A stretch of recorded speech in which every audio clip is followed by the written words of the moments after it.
পাশে মানুষের সাথে আমরা আছি এই বাংলাতে। আপনারা দেখছেন সংবাদ শিরোনাম। দেখলেন তো অনেক কিছু, এবার দেখুন নতুন কিছু। নমস্কার, সংবাদ শিরোনামে আপনাদের সকল দর্শকদেরকে জানাই স্বাগত। আপনাদের সামনে আমি এই মুহূর্তে রয়েছে শুভদীপ। মুখ্যমন্ত্রীর পদত্যাগ চাই, বুধবার এমনই দাবি উঠল নদিয়ার কৃষ্ণনগরে। এই দাবি তুলল এসএফআই এবং ডিওয়াইএফআই। আপনাদের সামনে আমরা তুলে ধরব সেই চিত্র। অবস্থান বিক্ষোভের মধ্য দিয়ে দাবি এই যে রাজ্যের মুখ্যমন্ত্রীর পদত্যাগ চাই। আরজি করে ডাক্তারি পড়ুয়াকে যেভাবে নৃশংসতায় খুন করা হয়েছে তার পেছনে রাজ্য সরকারের মদতপ্রাপ্ত দুষ্কৃতীরা জড়িত রয়েছে।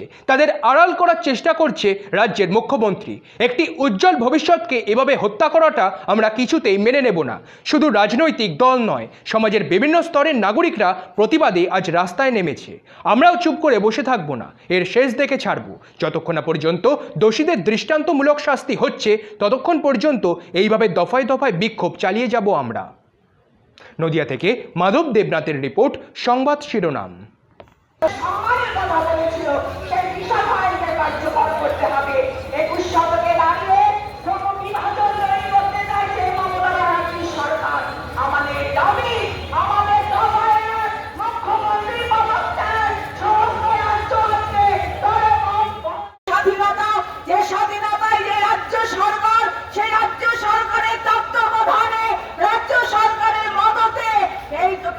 ধর্ষণের তথ্য প্রমাণ লুটের জন্য 14ই আগস্ট রাতে উন্মত্ত 3000 লুম্পেন বাহিনী আর্জি করে ভাঙচুর করেছিল।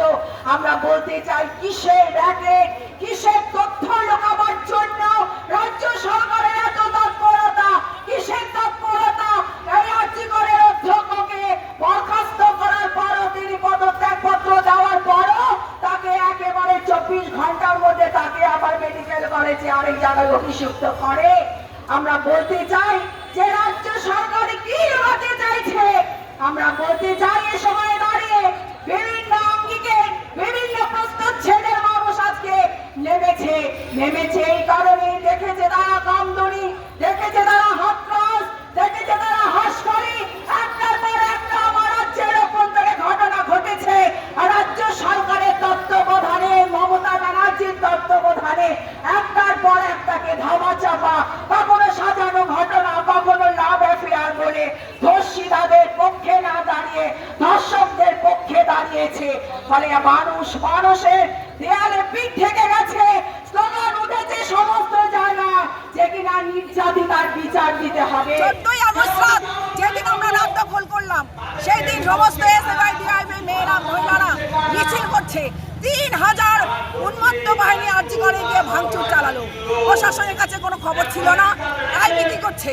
তাহলে তারা গিয়ে বলছে সেমিনার হলটা কোথায়, ওষুধগুলো নষ্ট করে দিল। ফলে আমরা বলছি, জাল ওষুধের চক্র চলেছে, যৌন চক্র চলেছে আর্জি করে। ফলে সমস্ত তথ্য আড়াল করবার জন্য আবার একটাই এই নিয়োগ দুর্নীতির মতো এটাকেও আবার ঘুরিয়ে দেওয়ার চেষ্টা করছে রাজ্য সরকার। এটা আমাদের আশঙ্কা। সেই কারণে আমরা লড়াইটাকে আরো